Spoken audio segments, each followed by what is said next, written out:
आओ तोर अखियनी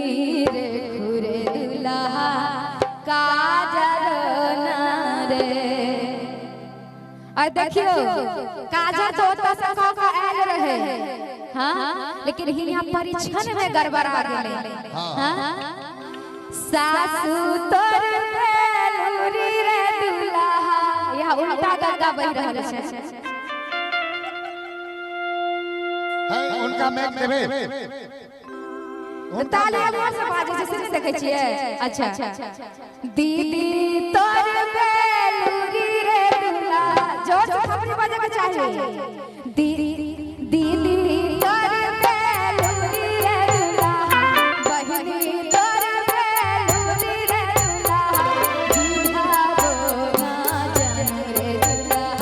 काजलो ना रे अखिया तोरनी रे खुरे दुल्हा काजलो ना रे मैया तोर बेलुरी रे दुल्हा मैया तोर बेलुरी रे दुल्हा दीहा बोना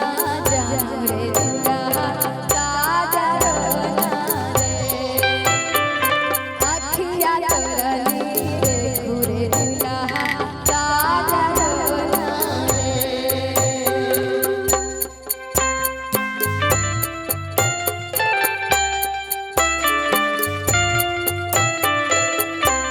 बबुआ हो बबुआ पहुना हो पहुना जब तक पूरे ना हो फेरे साथ जब तक पूरे ना हो फेरे साथ तब तक दुल्हन नहीं दुल्हा हाँ तब तक बबुनी नहीं बबुआ।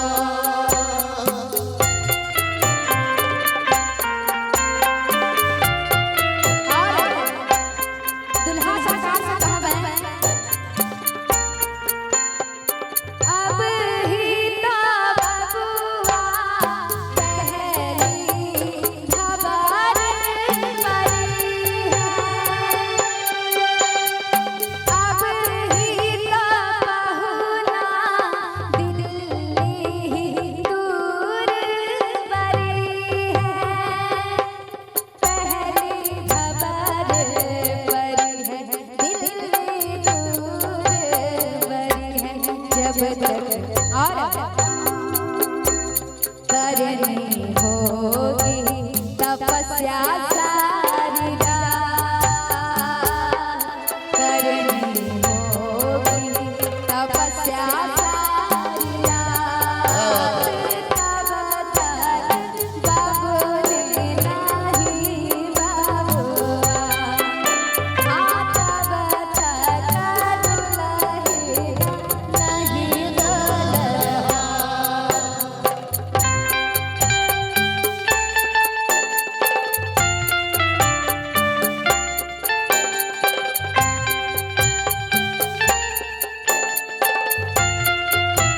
बहुत अच्छा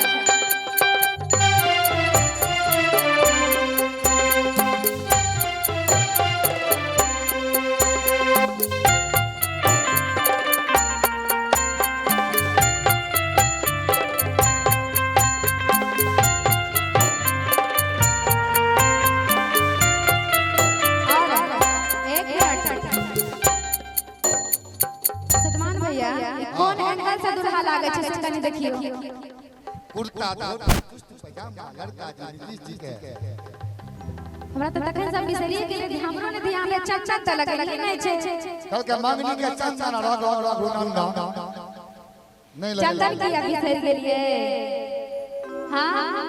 आय दुल्हा जी चंदन किया बिसर गेलिए कोनो बात दिल पर खिसिया हम तो इनके हंसी मजाक करते हैं किसी से नाश्तो मिलते इनका हां कोबर घर में जरा से लाठू से ठुसको करते हां आ लोरी से शिकायत तोहर गाल सखिया आ चक्कर चक्कर गाल का फुलाओ तो रहा हां परियो ने गाड़ी यहाँ दुल्हा के सतवार भैया कते दुल्हा के गाड़ी दै छै हां